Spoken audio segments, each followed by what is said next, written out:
हरे राम राम राम हरे हरे, हरे कृष्ण कृष्ण कृष्ण हरे हरे, हरे राम राम राम हरे हरे, हरे कृष्ण कृष्ण कृष्ण हरे हरे, हरे राम राम राम हरे हरे, हरे कृष्ण कृष्ण कृष्ण हरे हरे। राजाधिराज प्रभु रामचंद्र महाराज की जय। अनंत कोटि ब्रह्मांड नायक राजाधिराज प्रभु रामचंद्र महाराज की जय। सद्गुरु श्री समर्थ रामदास स्वामी महाराज की जय। सद्गुरु श्री स्वामी समर्थ महाराज की जय। सद्गुरु श्री ब्रह्म चैतन्य स्वामी महाराज की जय। जय जय रघुवीर समर्थ। गणेश शारदा चैव सद्गुरु सज्जनस्तथा आराध्य दैवतं गुह्यं सर्वं मे रघुनन्दनः। गुरुर्ब्रह्मा गुरुर्विष्णु गुरुर्देवो महेश्वरा, गुरुः साक्षात् परब्रह्म तस्मै श्री गुरवे नमः। शुकासारिखे पूर्ण वैराग्य जाचे, वसिष्ठा परी ज्ञान योगेश्वराचे, कवी वाल्मिका सारिखा मान्यायसा, नमस्कार माझा सद्गुरु रामदासा।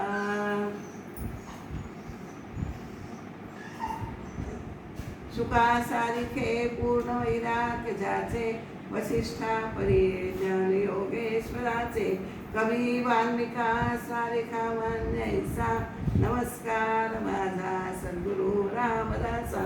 मला वाटते अंतरित्वा वसावे, तुझ्या दासबोधासित्वा बोध व्हावे, अपत्या परी पाववी प्रेमदासा, महाराज या सद्गुरु रामदासा।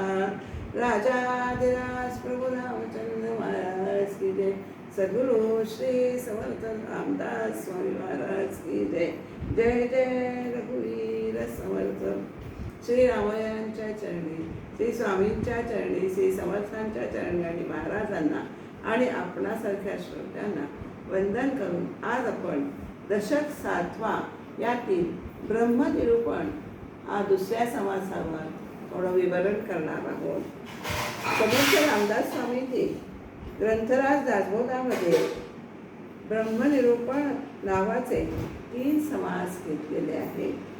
आध्यात्मिक क्षेत्रामध्ये मानवी जीवनाचे अंतिम आणि परमोच्च ध्येय काय असेल तर ते ब्रह्मप्राप्ती आहे असं सांगितलेले आहे। आणि सगळे संत याच मार्गाने गेलेले आहेत आणि स्वरूप साक्षात्कार ज्यांना झालाय ना त्यांनाच सत्पुरुष संत, त्याच पुरुषांना संत असं म्हणतात। समर्थ रामदास स्वामी काय, तुकाराम महाराज काय, नामदेव महाराज काय, जनाबाई अशा सर्व संतांनी ब्रह्मस्वरूपाबद्दल असं छान लिहून ठेवलेलं आहे। परंतु ब्रह्माचे यथार्थ वर्णन करता येत नाही, हेच खरे आहे। ते सर्वांनीच ते अप्राप्य आहे असं आपल्याला सांगितलेलं आढळतं। आणि त्यामुळेच ब्रह्म हे कसं आहे हे आपल्याला सांगता येत नाही। ब्रह्मस्वरूप हे मानवी अनुभवाच्या अतीत आहे, त्यामुळेच ते शब्दबद्ध करणं हे खरोखर अशक्य अशीच गोष्ट आहे। कारण स्थल, काल आणि निमित्त यांच्या कक्षेतील कक्षेत वावरणाऱ्या दृश्य स्वरूपाचे वर्णन ज्ञान करून देणारी बुद्धी ही सुद्धा मर्यादित असते। त्या विश्वाचा बंध ओलांडून या बंधाच्या पलीकडे असणारं ब्रह्मस्वरूप हे त्यामुळेच बुद्धीच्या ज्ञानाचा विषयच होऊ शकत नाही। म्हणूनच ब्रह्मदर्शन होण्यास आपल्याला ब्रह्माच्या पलीकडे असणारी जी ज्ञानशक्ती आहे ना, म्हणजे प्रतिभा तिला म्हणायचं, ती उदय पावली पाहिजे असं आपल्याला सांगितलेलं आहे या ग्रंथांबद्दल अनेक संतांनी। आणि ही प्रतिभा कोणामुळे उदय पावते, जागृत होते तर ती संत कृपेने ही प्रतिभा उदय पावत असते, जागृत होत असते। म्हणूनच परमार्थ क्षेत्रातील सद्गुरूंचे महत्त्व हे अपार आहे. आपल्याला सद्गुरूंचं स्तवन आज नवदानाने करायचं राहिलेलं आहे. सद्गुरूंचं स्तवन करू आणि मग पुढील विषयास आपण प्रारंभ करू. आ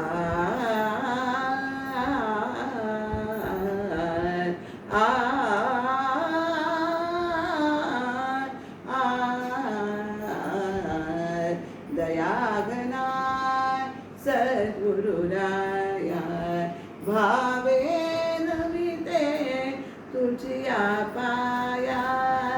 दयाघना सद्गुरुराया भावे करीते तुझे पूजन. आळविण्या तुझ केले गायन. तुष्ट होऊनी आशीर्वचन. देसी मजसी तू सदया. दयाघना सद्गुरुराया आवडे तुझसी नामस्मरण. मम वाचेने घेसी वदगुण. मम अंतरातील तुझे ध्यान. स्थिर करी तू सद्गुरुराया. दयाघना सद्गुरुराया. दयाघना सद्गुरुराया घडावे मजसी पादसेवन. तुझिया मार्गे चालवी शकून. तुझिया मार्गे चालवी शकून. आसही तुकी पुरविनन. आस विनंती तुझसी कर जोडून. आस पुरवी स्वामी राया. दयाघना सद्गुरुराया भावे नमिते तुझिसी पाया. भावे नमिते तुझिया पाया. दयाघना दयाघना दयाघना सद्गुरुराया.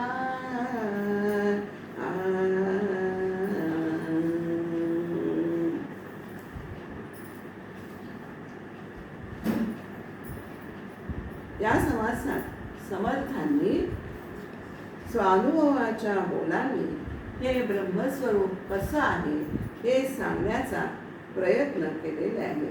ते काय म्हणतात की कोणतेही तत्व समजावून घेण्यासाठी आपल्याला बुद्धी आणि मन या दोन्हींची जरुरी नक्कीच असते.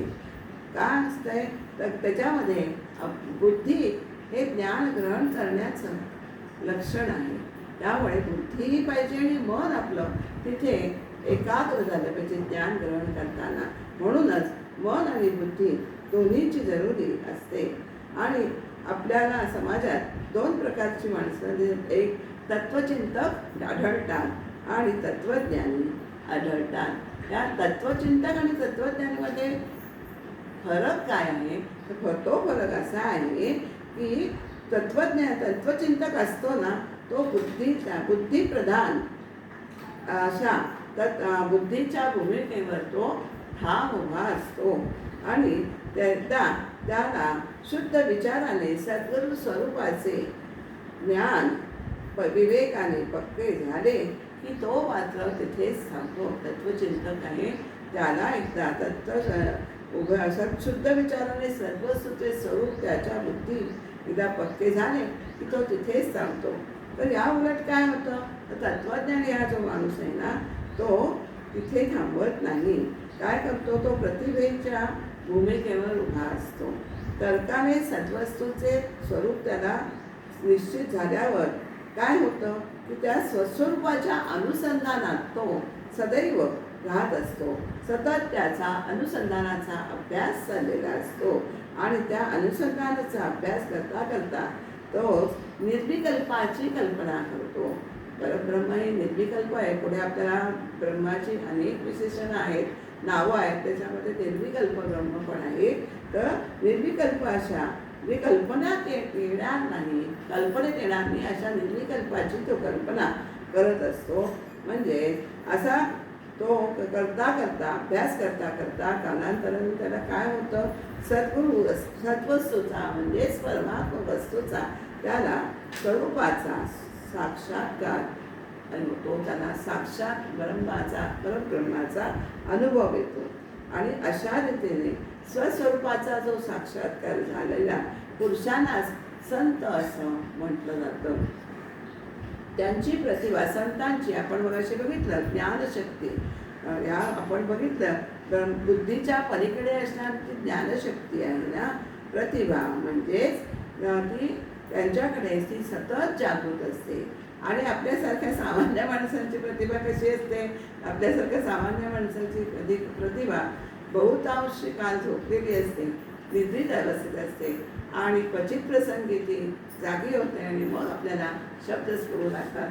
हा आपल्याला संत कवी आणि माणसातला कवी माणूस म्हणजे साधे कवी यातला फरक हा असा आहे की संतांची प्रतिभा ही सदैव जागृत असते. त्यामुळे होतं काय, त्यांनी जे बोललेले निरूपण जे असतं ना, ते ग्रंथ लिहिलेले असतात, ते ब्रह्मनिरूपणच असतं आणि तेच त्यांना अध्यात्म ग्रंथ असं म्हटलं जातं. या ग्रंथांचे या ग्रंथांचं अध्यात्म श्रवण जे आहे ना, ते सद्गुरू मुखानेच त्यांच्याकडनंच ऐकायचे आहे. आणि त्यामुळे काय होतंय, अध्यात्म ग्रंथांचे सद्गुरू मुखातून श्रवण होणं ही सुद्धा परमभाग्याची गोष्ट आहे बरं का.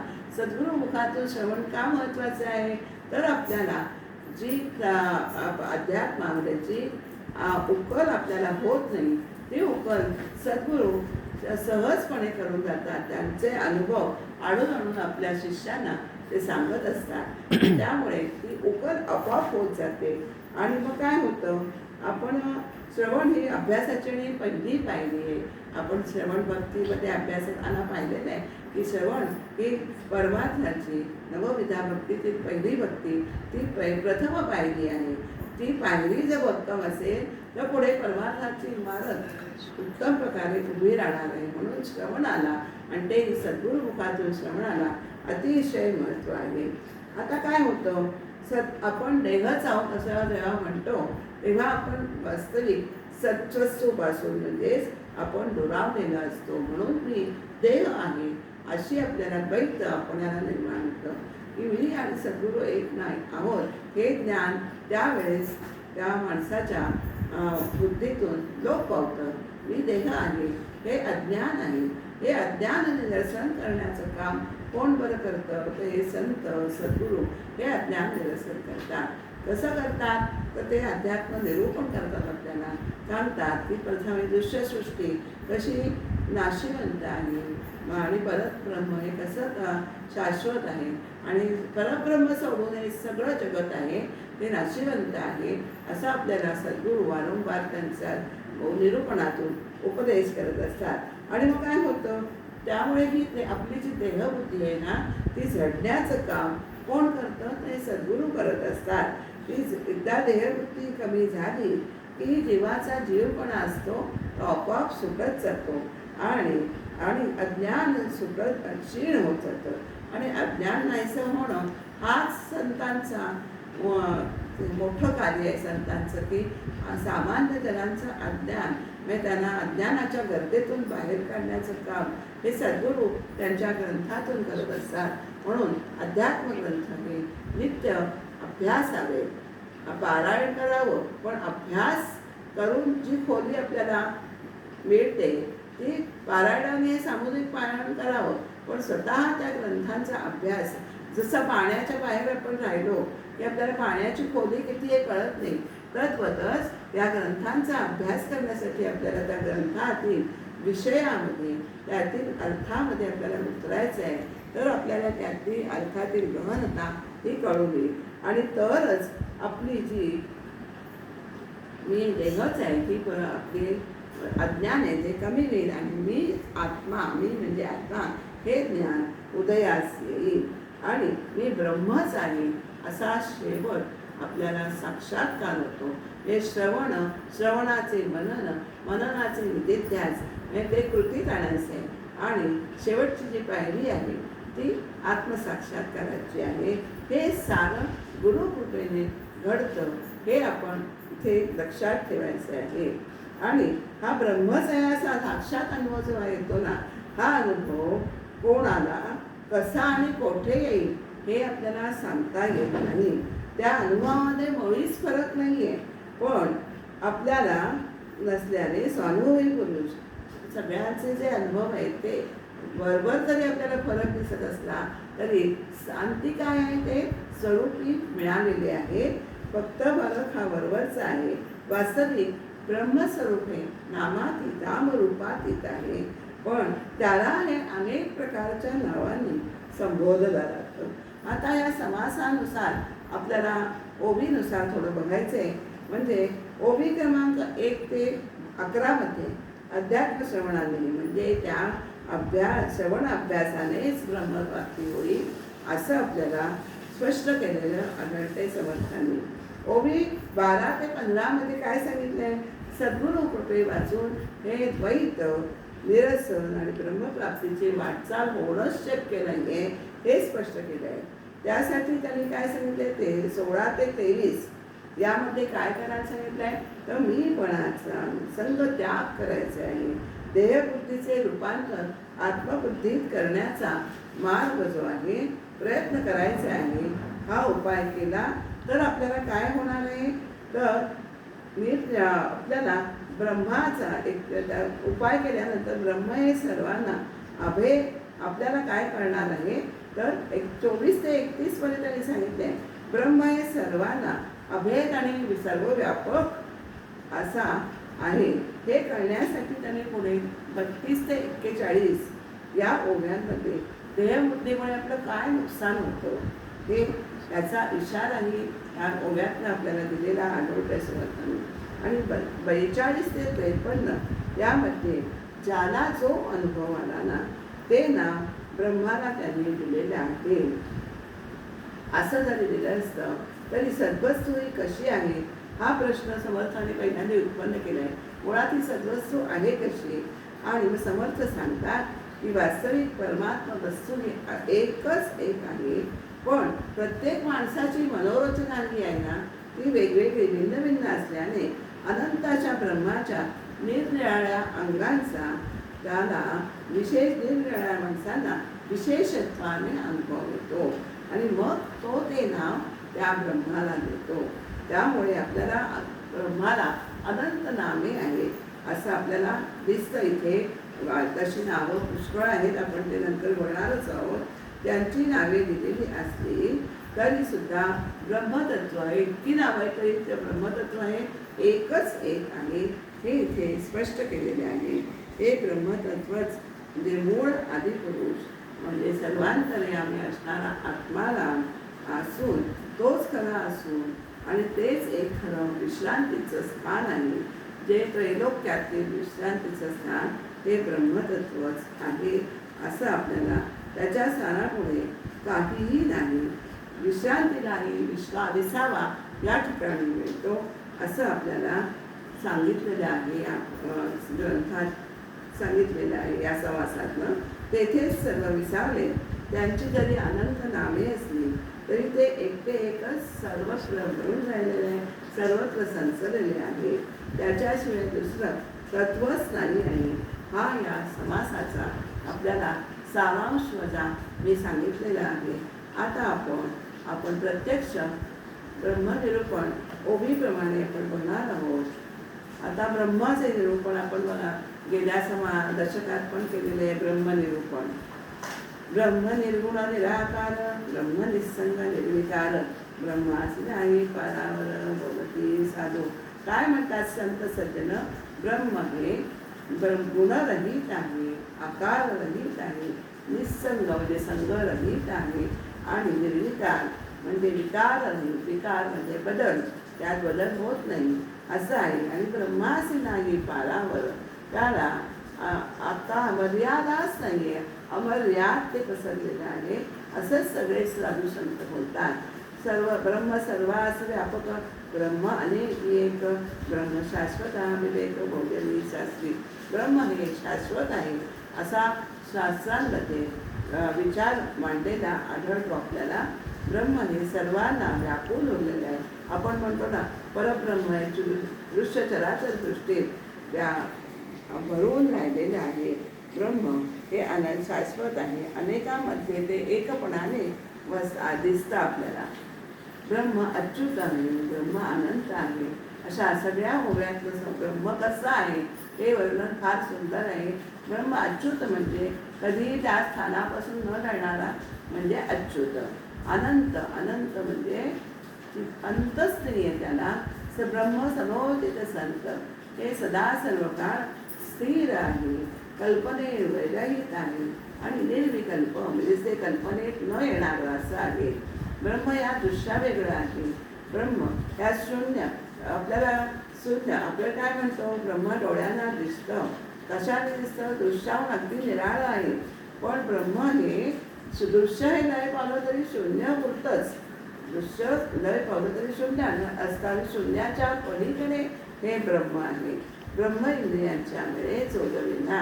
ब्रह्म हे आपल्याला इंद्रियांच्या साह्याने जाणण्याचा प्रयत्न केला तरी तो आपल्याला पूर्ण होत नाही. तो त्याला न कळणार, प्रयत्न केला तरी ते आपल्याला न कळणारच आहे. ब्रह्म हे दृष्टीस दिसत नाही.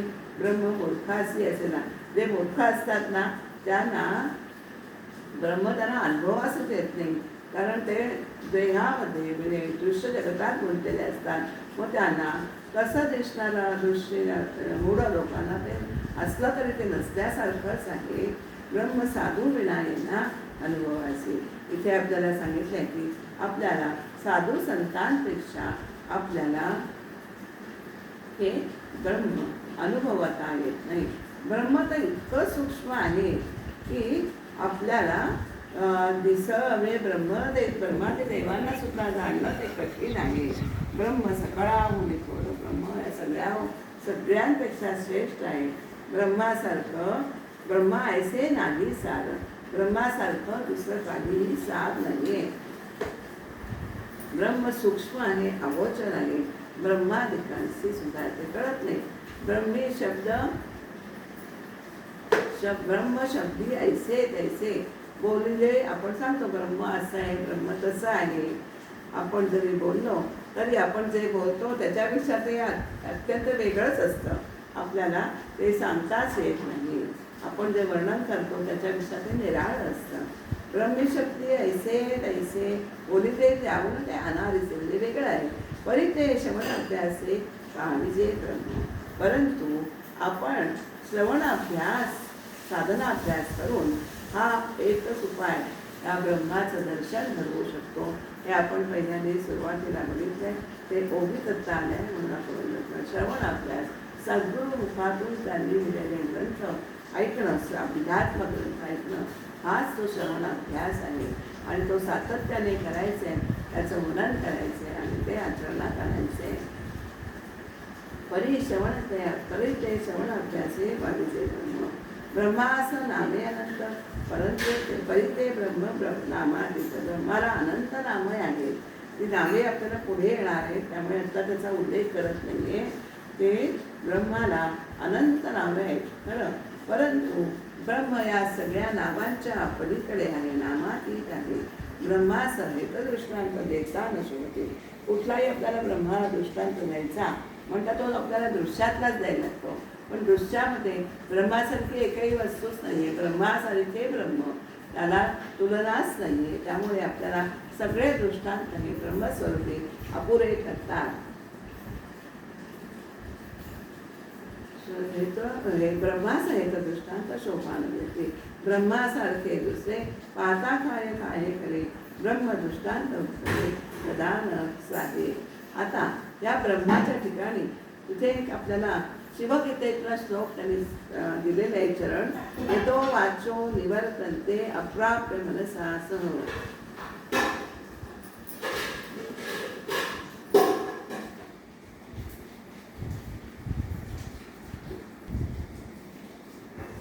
यतो वाचो निवर्तन्ते अप्राप्य मनसा स्म. तेथे वाचा आणि मन तिथपर्यंत पोहोचूच शकत नाही, त्यामुळे ते वर्णन कसं करणार. वाणी आणि मन ते अप्राप्य आहे ब्रह्म असे म्हणून तिथनं परत येतात. त्यामुळे ब्रह्मापाशी वाणी मागायला मिळते, मनाला ब्रह्मप्राप्ती होत नाही असं वचन श्रुतींनी सुद्धा सांगितलेले. श्रुती बोलून गेलेली आहे. कल्पनारूप मन पायी ब्रह्मी कल्पनाच नाही. मनामध्ये कल्पना आहे, मनाचं रूप, मनाचं कल्पना हे रूप आहे. मन कल्पना करत असतं कायम, पण मनाच्या ब्रह्माच्या इथे कल्पनाच नाही. म्हणून ही वाक्य काही अन्यथा नव्हे. म्हणून आपल्याला त्याचं ज्ञान होऊ शकत नाही. आता मनाचे जे अप्राप्य ते कैसे होईल प्राप्त. आपल्याला आता उपाय आपल्याला सांगितलंय की 12व्या ओळीवर त्यांनी सांगितलंय, जे मनाला अप्राप्य आहे त्याला ते कशाने प्राप्त होईल. तर असं विचारलं तर ते सद्गुरू कृपेनं ते होणं शक्य नाही असं आपल्याला 12व्या ओळीत स्पष्ट सांगितलं आहे. त्याला उदाहरण काय दिलंय. भांडारगृहे भरली परी की असरे असती आड केली. भांडारगृह संपूर्ण भरलेलं आहे, पण त्याला कुलूप आहे. तर किल्ली त्याची त्या हाताला आली नाही, तर ते भांडारात सगळं सामान असून आपल्याला त्याचा काय उपयोग आहे. म्हणजे ती किल्ली आपल्याला प्राप्त व्हायला पाहिजे. आता ही तरी ती किल्ली कोण. आणि असं शिष्य विचारतोय की माझं करावी निरूपण. ऐसा श्रोता पुसे कोण होते असे. ती किल्ली कोणती आहे हे मला तुम्ही निरूपण करून सांगा. सद्गुरु कृपा हेची केली देणे बुद्धी प्रकाशली द्वैत कपाटे उघडली एकसरे. आपल्याला सद्गुरूंनी कृपा केली. सद्गुरु कृपा हीच या भांडाराची किल्ली आहे असं आपल्याला सांगितलेलं आहे. कोठा आपल्याला जर कुलूप काढायचं असेल तर सद्गुरूंना शरण जायचं आहे. त्यामुळे सद्गुरूंची सेवा करायची, पादसेवन करायचे आणि सद्गुरू सांगतील तो बोध आपण चरणात आणायचे. आणि त्यामुळे होतं काय की कृपा झाल्यामुळे आत्मज्ञानाचा प्रकाश हा आपल्या बुद्धीमध्ये पडतो. आणि आत्मज्ञान झालं म्हणजे तू आणि मी ह्या एकच आहे ही आपल्याला ही प्रचिती येते. म्हणजेच द्वैताची सारी कपाट उघडतात आणि देवबुद्धी ही क्षीण होऊन जाते आणि आत्मबुद्धी सद्गुरू कृपेने प्रगट होते. आणि देहबुद्धीमध्ये असलेला अज्ञानाचा जो अंधकार आहे तो संपूर्ण नाहीसा होतो आणि ज्ञानाचा प्रकाश आत्मबुद्धीमध्ये प्रगटतो. आणि देहबुद्धीमुळेच जीव हा द्वैताच्या कोंडीत अडकलेला असतो.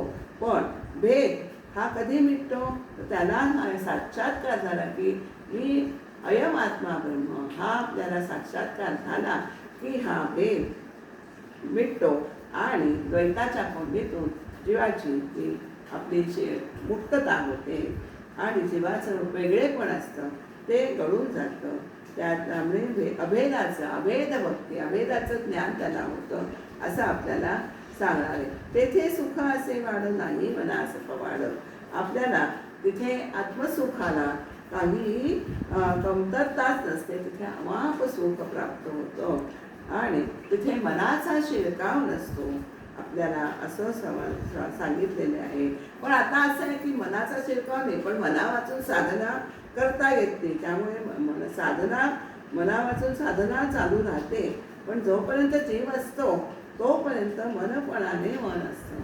जेव्हा जीवपणा कमी होतो तेव्हा शक्ती सुख भोगण्याची संपते. तेव्हा काय होतं जीवाचं सुद्धा आपलं सुखाचं माप हे मापलेलं जातं. त्याप्रमाणे मन हे मनपणाने जात नाही. म्हणजे मी साधना करतो हे प्रमाणे आपण जात नाही. म्हणजे साधना याचा आपल्याला ब्रह्माचं सतत अनुसंधानाचा अभ्यास करायला पाहिजे. आणि आत्मबुद्धी प्रकाशावर जीव हा शिव बनतो आणि तेथेच खरी सुखाला वाढ नसते. आणि सतत अनुसंधान रूप झाल्याने वेगळेपणाने साधना सुरत नाही. आता स्वस्वरूपाच्या प्राप्तीसाठी मन लागतच नाही. तिथे काय असते, तिथे तृप्तीच असते. त्याची मने विण प्राप्ती की वासने विण तृप्ती तेथे न चले व्यक्ती कल्पनेची. आपण बघितलं की ब्रह्म हे कल्पनातीत आहे. तिथे कल्पनेचं काहीही खेळ आपल्याला चालत नाही, कल्पनाच करणं शक्य नाही आहे. त्यामुळे आपल्याला अनुभव घ्यायचा आहे. तो कसला? ते परेहून पर बुद्धी अगोचर आपल्याला तो अनुभव घ्यायचा आहे. आणि तो अनुभव कशाने येणार आहे? संघ सोडिता सत्वर पाविते. संघ कोणाचा सोडायचा आहे? संघ आपलाच आपण संघ सोडायचा आहे. संघ सोडावा आपला, मग पाहावे त्याला अनुभवी तो बोल या बोला सुखावे लगा. आपला आपण संघ सोडला म्हणजे स्त्रीपणा सोडला तर आपल्याला या अनुभवातलं सुख काय आहे हे नक्की कळून येतं. आपण म्हणजे मीपण म्हणजे जीवपण. आपण म्हणजे काय, मी म्हणजे काय? हा देह दिसतो तर मी नाही आहे. आतमध्ये बसणारा जो आहे, हा देह चालवणारा आहे, तो आपल्याला जाणायचा आहे. जीवपण म्हणजे मी देह म्हणजे अज्ञान आहे, आपण बघायचं. आणि त्याचाच आपल्या या देहाला संघ लागलेला आहे. आणि ह्या संघाला जर सोडलं तर आणि आपण त्या निसंग जो असा परमात्मा आहे त्याच्याशी आपण एकरूप होऊ शकतो. आणि कल्पनेविण प्राप्ती अधिकारायचा, त्या कल्पनेशिवाय त्या ब्रह्माची प्राप्ती आपल्याला होऊ शकते. मी कोण ऐसे नेविजे तया अज्ञान पूर्वीचे, अज्ञान गेली पाहिजे परब्रह्म. हे आपण सगळं बोललेलं. देहबुद्धीचे थोरपण, देहबुद्धी आहे तिथे मी म्हणजे मोठा, मी म्हणजे ज्ञानी असं थोरपण असतं. पण परब्रह्मी मात्र हे थोरपण आपल्याला ठेवा चालतच नाही. तिथे आपण परब्रह्म हे एक मोठा म्हणजे सत्य आहे. आणि तो परब्रह्म हाच सगळ्यात मोठा आहे. देह म्हणजे मोठा नाही. परब्रह्मामध्ये हे मोठेपण चालत नाही. तिथे अहंभावासी निर्वाण, त्याचा अहंभाव गेला, अहंभाव तुटून गेला असं आपण म्हणतो की नाही.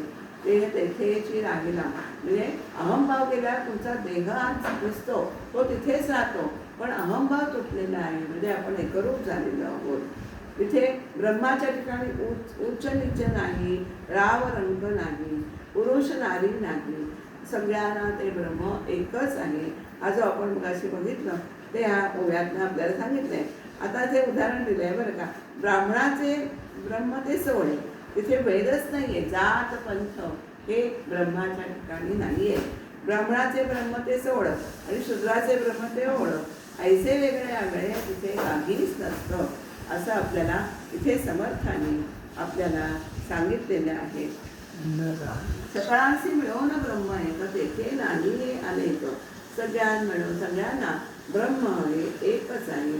तिथे रंक असो ब्रह्मादिक असो, तेथे जाती कोणते नथे नाही हे अनेक. ते अनेक नाही आहे, अनेक एकपणाने आहे. त्याचा अनुभव आपल्याला घ्यायचा आहे. स्वर्ग मृत्यू आणि पाताळ तीन लोकींचे ज्ञाने सकाळांशी मिळवून एकच स्थळ. स्वर्गातले असो मृत्यू पाताळातले असो तिन्ही लोकांचे जे ज्ञाते आहेत ना त्यांना मिळून एकच विश्रांतीचे स्थळ आहे, ते म्हणजे परब्रह्म. त्या तिथे सगळे विश्रांती पावतात. विश्रांतीला सुद्धा तिथे विसावा मिळतो. आणि ही विश्रांती मिळाली की तो आपोआपच साधक जो असतो तो समाधान पावतो. आता इथे सुद्धा गुरु आणि शिष्य हे एकच पद. तेथे वेदावेदच नाही आहे ब्रह्मामध्ये. आपण या देहाचा संबंध तोडला पाहिजे. हे सगळं कधी नाही तर तुम्ही देहाचा संबंध सोडला तर तुम्हाला गुरूंप्रमाणे शिष्याला अनुभव येईल. की गुरुसह शिष्याशी अनुभव येता गुरुसे वाटते अतिशय.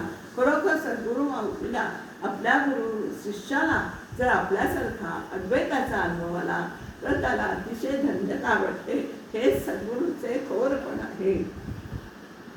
देहबुद्धींच्या अंती सगळ्यांशी एकच राहते. देहबुद्धीचा अंत झाला की सगळ्यांना या एकच एक अशा परमात्मा तत्वाची प्राप्ती होते. एक ब्रह्म द्वितीयम नास्ति असं श्रुतीचं वचन आहे.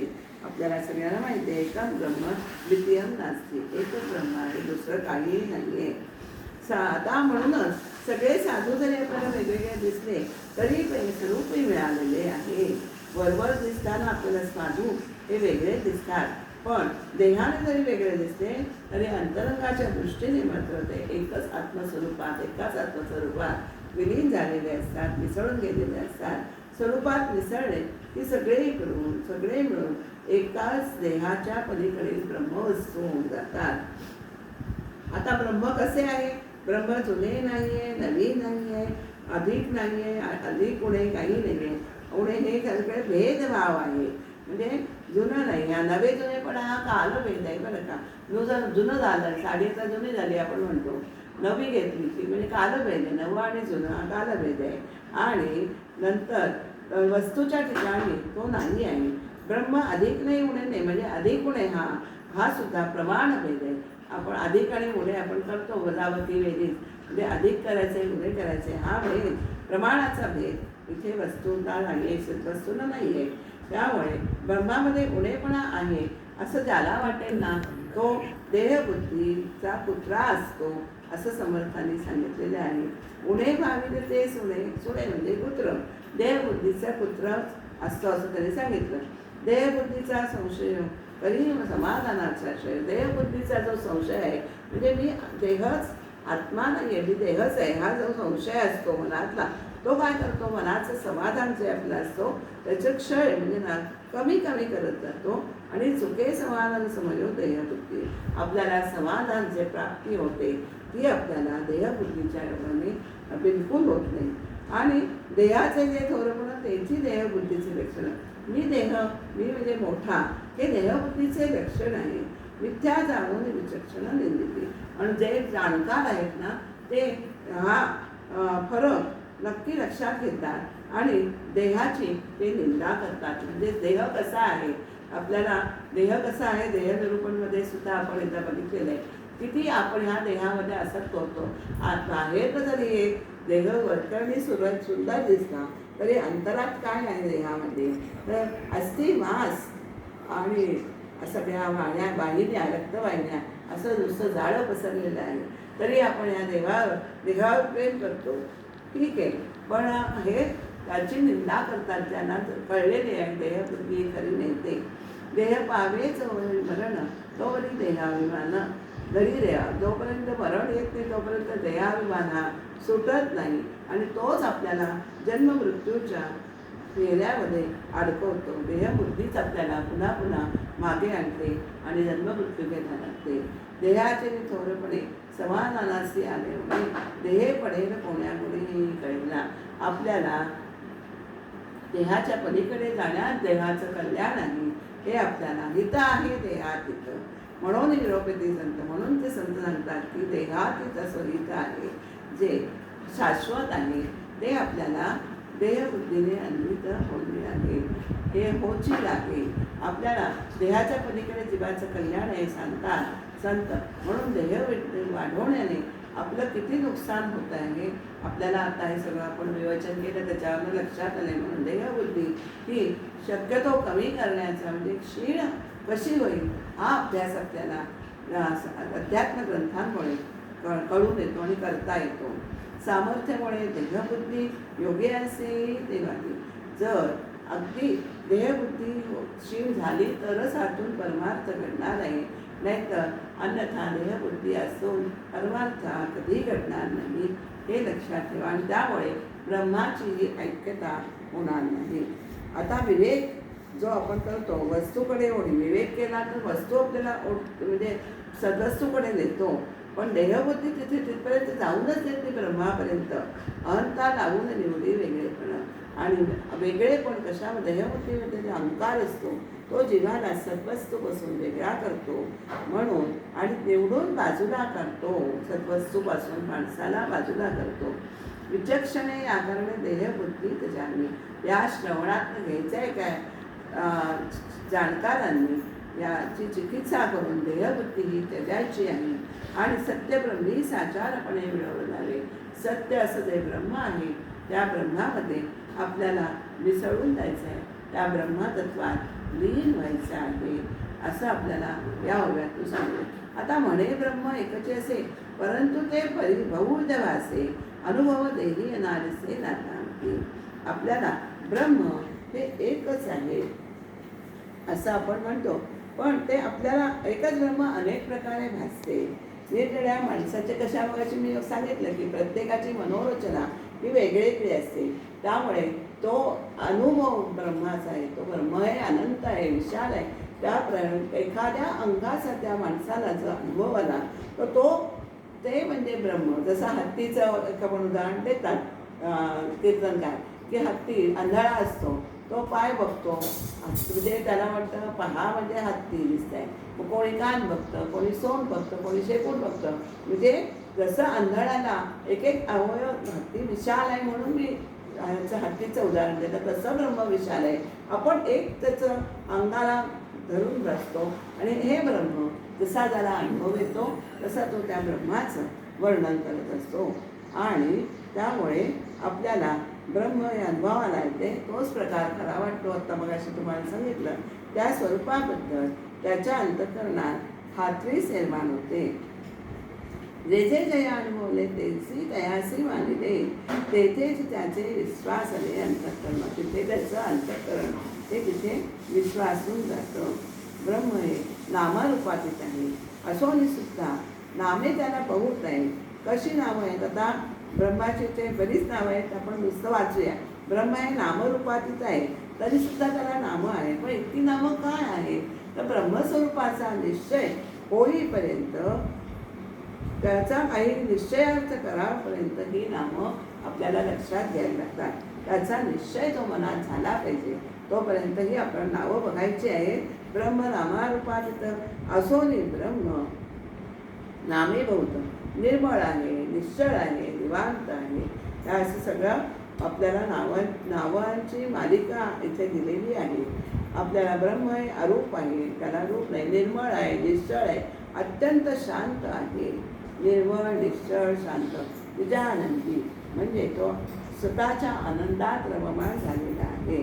अरूप आहे, तो अरूप आहे कारण त्याला रूप नाही. अलक्ष आहे, तेथे आपलं अलक्ष त्याला पाहता येत नाही. अगोचर आहे म्हणजे त्याला इंद्रियांनी जाणता येत नाही. अच्युत आहे म्हणजे तो ढळणारा नाही. अनंत आहे, त्याला विस्ताराला त्याच्या पारच नाही. अपरंपार आहे, तो त्याला आर आणि पार काहीही नाही आहे. कसल्याही मर्यादा नाही. अदृश्य आहे, अतर्क्य आहे, अपार आहे, अशी नामं आहे. आता कुणाला आता ब्रह्म मग अशी म्हणतात तसं कोणाला कसा अनुभव येईल तो आपल्याला याच्यातनं कळणार आहे. कोणाला तो नादरूप ज्योतिरूप भासतो, कोणाला नादरूप भासतो, कोणाला चैतन्य रूप सत्तारूप भासतो, साक्षरूप सस्वरूप ऐशी त्याची नावे आहेत. शून्य आणि सनातन, सर्वेश्वर आणि सर्वज्ञ, सर्वात्मा जगती मन ऐशी नावे. ही सगळी परमात्म्याची नावं आहेत. शून्य आहे, सनातन आहे, सर्वेश्वर आहे, सर्वज्ञ आहे, सर्वात्मा आहे, जगाचे जीवन आहे. आपल्याला अशी नावं दिसतात. सहज आणि सदोदित आपल्याला ते आपल्याला सहज दिसतं आहे. म्हणजे त्याला जन्ममृत्यू नाही, जन्मजात ते आहे तसंच आहे. सदोदित आहेच आहे. शुद्ध बुद्ध सर्वातीत, शुद्ध बुद्ध तू शाश्वत आणि शब्दातीत, शाश्वत आहे, त्याला नाश नाही आहे आणि शब्दातीत आहे. ही पण त्याची नावंच आहे. विशाळ, विस्तीर्ण, विश्वंभर आहे, अशी ही नावं आपण असंख्य नावं आहे. एकरूप आहे, अज्ञान परमात्मा आहे, ज्ञानघन आहे, पुरातन आहे, विमळ आहे. परमात्मा परमेश्वर अशी त्याची नावे आहेत. चिद्रूप, चिन्मात्र जाण ही नामे अनाम्याची. ज्याला इतकी अनाम आहे, त्याला इतकी नावं आहे. ऐशी नामे असंख्यात, परितो परेश नामातीत. अशी जरी नावं त्याला असली तरी तो परमेश्वर हा नामांच्या पलीकडे आहे. त्याच्या कराव्या निश्चितार्थ ठेवले नामे. कशाचा सर्व समर्थांनी प्रश्न उत्पन्न केलाय, का अशी नावं ठेवलेली आहे? तर आपल्याला त्याच्या स्वरूपाची काहीतरी निश्चित कल्पना आली पाहिजे म्हणून इतकी नावे त्याला ठेवलेली आहेत. आता आपल्याकडे सुद्धा बघा गणेश सहस्रनाम आहे, आपण गणेश सहस्रनाम आहे, विष्णू सहस्रनाम आहे, अनेक देवतांची अनेक नावं आहेत, 108 नामावली आहेत. अशा स्वामी समर्थांची अनेक नामावल्या आपण ते बघतो. कशा करता ही नावं आहेत? तर त्या स्वरूपाचा निश्चय आपल्याला कळला पाहिजे, निश्चित कल्पना आली पाहिजे, यासाठी ही नावे त्याला ठेवलेली आहेत. आणि तो विश्रांतीचा विश्राम, आदिपुरुषात्मा आणि तो कोण आहे का विश्रांतीचा विश्राम, विश्रांतीला सुद्धा विसावा मिळतो तो आदिपुरुषा, तो आदिपुरुष आहे. तो कोण आहे तर आत्माराम आहे आणि ते एकच परब्रह्म, तोच आत्माराम आहे आणि ते नावे भिन्न जरी असली तरी एकच एक परब्रह्म आहे. तिथे दुसरे काहीही नाही आहे. तेच कळा या कारणे 14 आता पुढच्या समासाचं ते बीजारोपण झालेलं आहे. ते करण्यासाठीच आता समर्थ आपल्याला 14 ब्रह्मांची लक्षणे सांगणार आहे. त्यांच्या श्रवणाने नावे अनेक असली तरी ब्रह्म एकच आहे हे मनामध्ये आपल्याला निश्चित ठसतं. तेची कळा या कारणे 14 ब्रह्मांची लक्षणे सांगितली तेने श्रवणे निश्चय हो पाणे. म्हणावते खोटे निवडता एकसरे. खोटं आपण बाजूला काढलं की सगळे निवडून बाजूला काढलं तर जे उरेल ते जाणीचे खरे, जे उरतं ते खरं असतं. 14 ब्रह्मे शास्त्रात आले. आता आपण 14 ब्रह्मांचा शास्त्राच्या आधाराने वर्णन समर्थ पुढील दशकात समासात करणार आहे. त्या नावाचं नाव आहे चतुर्दश ब्रह्म. इति श्री दासबोधे गुरुशिष्य संवादे ब्रह्मनिरूपण नाम समास दुसरा झालेली विवरण सेवा श्री समर्थांच्या चरणी मान्य अर्पण करते, समर्पित करते. समर्थांनी ते स्वीकारून घ्यावे. जय जय रघुवीर समर्थ, रघुवीर समर्थ.